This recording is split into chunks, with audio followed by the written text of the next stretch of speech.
we had another really interesting matchup where we had number 21 Notre Dame, another team that is similar to Illinois, where it feels like they have everything to prove, and they went on the road against Arkansas. Now, going into this one, it was pretty interesting. It's like Arkansas played pretty well against Ole Miss and Memphis, both Mhm. very solid teams. So it was like, and now they're at home. They host Notre Dame, who's lost twice already. So it was a little interesting going into it. Even though I didn't pick Arkansas to win this one, I was like, could be tricky for the Fighting Irish, but they put that to bed really, really early. I mean, 56-13 is a statement. They're saying, "Hey, like we're still here, we're still this good." How would you how'd you describe this win for them? How integral was it to their season going forward, Jack? Especially to respond from those losses. Yeah, this is huge for Notre Dame. I mean, after those first two losses and that bye week on the week two, this was just huge. Right. Um, and Jeremiah Love, I mean, wow, 4 touchdowns in the first half, two receiving, two rushing. We were kind of talking about Right. like earlier in the year, they're not really getting him going. And he was so Right. huge last year, and he was I like know. one of the main reasons why they even made the Natty. Right. Um, Especially that playoff run. Yeah. right, that was insane. I mean, just him bounce. I mean, every single run he had was like a movie. Right. Um, I mean, you watch his highlights yeah, against Penn State last year. It's insane. right. Especially, I know if you're thinking of the one I'm thinking of, where he was just unstoppable. He's really I think special. I know which one. Yeah, he is. He absolutely is. And he showed it against Arkansas. I mean, like he just there was no stopping him, and this is great for them. And I don't mind them being ranked. I know we were kind of going crazy. I mean, they shouldn't have been ranked after losing two losses, but they Right. beat an unranked opponent, and then Arkansas. This really gets them back on track, and puts their season forward. And I still think this makes them a contender for me. I know Arkansas has that's the third straight loss, and their coach Right. Sam Pittman just got fired. That's the most recent coach firing, Right. along with Mike Gundy last week, Yeah. Brett Pry from Virginia Tech, and Deshaun Foster from UCLA. So, Mm. which makes sense. I mean, Arkansas they started out 2-0, but just three straight losses are just ugly. I mean, Yeah. yeah, Right. it's not looking good for them, especially this one. This one was probably the worst. Um, Notre Dame's a great team, of course, but especially at home to lose this bad, Right. um, it's not good for Arkansas.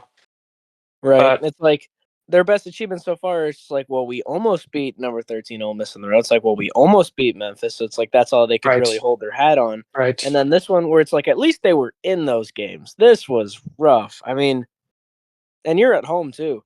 And I think Notre Dame is really good. And I know maybe they should be in the later 20s in the rankings, but overall, like if they were to play some of those other teams, I don't say like with certainty that those teams would win. I just think it's like on a resume basis, they should be towards the end. But like that team was in right. the national championship last year, Yeah, and I know they had some changes. I know they had to swap out a quarterback, and I get that. But it's like they were just in the title. So as they much as were. we want to push them down, I think they do deserve some respect. And at least going forward, we'll see where the quality wins end up being because we're like, man, they lost like the two most important games with A&M and Miami, where it's like where the quality win's going to be. Thought that it was going to be USC. Now USC's unranked. Maybe they'll get back ranked before that game, but it's like Notre Dame. That's the biggest problem because it's like they could go 10-2 and still miss it because they don't really have any quality wins left on the schedule, Jack. Right. I mean, it just sucks for them because this is a really talented team. And I Right. know they can still like put together a championship run for sure. Um, Right. so yeah, I mean, this just shows that Arkansas is probably the weakest link in the SEC. Um, even Kentucky's Right. look better than them. Um, Right, and but even the yeah, team that's not really bad, looking. Vanderbilt is really stunning this year. So yeah, Oh yeah, Vanderbilt's probably. I mean, along with Ole Miss and Alabama and Georgia, I think they're probably right, top four. I mean, it's hard to argue that they're out of that. right, Yeah, yeah, and I mean you're talking about a Notre Dame team where their best win on their schedule could be at home against Navy. So it's really and no shade at Navy, but right. it's probably not going to be a ranked win because they don't really respect the American. So it probably won't be a Yeah, ranked win. It won't be looked at like that. Where it's like I mean, maybe they just end up putting them back in the playoffs, but like they don't have a conference championship to fall back on. Right. That's the problem with being independent. Where it's like it was great for them that the playoffs got extended, so then they could end up losing maybe a time or two and still be able to slip in there. But it's like once you lost against the only two good, like really good teams that you played, I don't know if they make it back to that playoff, especially with a lot of top teams. Like if there's like a 10-2 team, if there's a 10-2 team from the LSU that has beaten a ranked team, and then there's Notre Dame who hasn't, like how do you argue that Notre Dame should jump them? It's just there's going to be a lot of teams from the SEC and the Big Ten and the ACC that are just going to be like, well, they've beaten a ranked team. Where's their ranked win? Where it's like, man, that really sucks for them that they don't already have one. Because I mean, they probably should have against Texas A&M. If you saw that game, probably should have Hmm. won that game. But Right. then it's like, it really is like resume based. Where it's like, yeah, maybe they're a top 10 team. Yeah, maybe they're a top 20 team. Maybe they should be in the 12-team playoff. But it's like on a resume basis, I don't know how they're going to jump some of these teams, Jack. Especially if they don't Yeah. lose. Yeah, it's going to be really tough. I mean, they're going to probably have to win out. Oh I don't yeah, see that's out of the question. Yeah. that's a given. Yeah, and you're Right. going to need definitely some teams to lose, and just hope that they just look at those because they are two good losses, and you're just going to hope. I mean, Miami and Texas A&M keep doing good. They're probably going to hope that they just stay in the top 10, just so those Right. losses keep looking better and better. Um, Right. but I hope this doesn't kick them out because this team is just so fun to watch, and it's better when they're I know. in the mix for sure, especially last year. Right. So yeah, see what's going on with them moving forward. Right. And I mean, they really did have a historic postseason, whereas like, no, it was like the first time that they had expanded. So like them and Ohio State had to win. Like they didn't have the buys, so they like won out. Where it's like Notre Dame beat a tough Indiana team, albeit it was at home, and then they beat Georgia, and then they beat Penn State, where it's like Notre Dame was really something last year, and it was really great to see them have a year like that. And they ended up coming short in the title, but like Ohio State was really good last year, and I know that they weren't the number one seed or anything like that, but that was a very hungry team that got embarrassed by Michigan, that was really having something to prove, and you could see it throughout the playoff run. So Notre Dame kind of ran into a buzzsaw.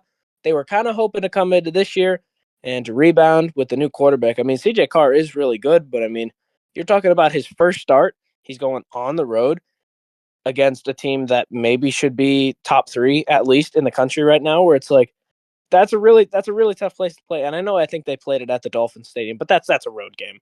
Where it's like that's a really tricky place to play. And we've been talking about it all year with these freshman QBs and going into these environments. Where we talked about Bryce Underwood and how he struggled on the road at Oklahoma, and Arch Manning how he went on the road at Texas. I know he wasn't a freshman, but he pretty much basically was. Where it's like it's really it's kind of understated how under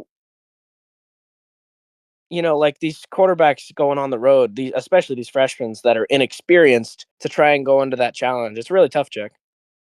Yeah, it is. I mean, we just saw it with Bryce Underwood in Oklahoma, um, and it's just so tough just going into these environments. I mean, Right. Castellanos with Virginia, even that crowd.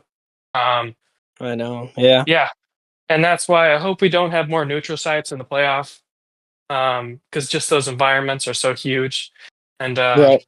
I just like those college atmospheres for playoff games, and I hope we get more of that. Right. Exactly. And I mean, you're talking about a team that seems very good and will probably win out the rest of their schedule. I'd be surprised if they don't. But it just sucks that they might end up being left out because they had a freshman quarterback, and that was kind of an unwinnable game that they still almost won in the fourth quarter. Then we had Right, number and it's 17. Yeah. one more thing I Right. wanted to add. It's just Yeah. they kind of got screwed a little bit by their schedule because I mean, Right. Because they weren't ready for like those games yet. they weren't. I mean, CJ Carr definitely still developing and getting better as he moves on. Like if maybe Right. you have Texas A&M earlier and then Miami later in the schedule, just so you can figure some things out. I think they definitely could have Right. won at least one of those games. So yeah, it just sucks for them. Right. Because I mean, you look at where Texas still is at, where they'd probably be around that range, where it's like, I mean, Hmm. one's tough, obviously, but I think the bye really screwed them up. They probably should have Right. played an inferior opponent that week to really get Yeah. ready for that A&M game. Yeah. And honestly, they really should have beaten A&M. And if you watch that Miami game for a lot of the game, like he was struggling, but it's his first start ever, and he's on the Right. road. but he figured it Yeah. out by the end, got them back in the game, and had it tied at one point. Where it's like this team, I do think they're good, but like you said, they definitely got screwed with the schedule. And I mean, a lot of those teams that they lost to were very underranked. Where it's like Miami was 10th when they played them. They're not, they're a lot better than that. Texas A&M, they were way lower. I think they might have even been like 18th or something. Where it's like now Right. those teams are kind of in like top five territory. Where it's like those losses are really good. It just Hmm. sucks that they won't really have an opportunity to get quality wins anymore, Jack. Yeah. Yeah, it does suck, but that's just, they didn't get all the bounces, and I just hope they still have a shot. So we'll see. Right. Yeah, we'll have to see what teams lose around them and how much they move up. But with a team that was just in the national championship, the only where to go is up in order like to improve. It's like, well, you got to win that game, but might even be unlikely if they end up making the playoffs.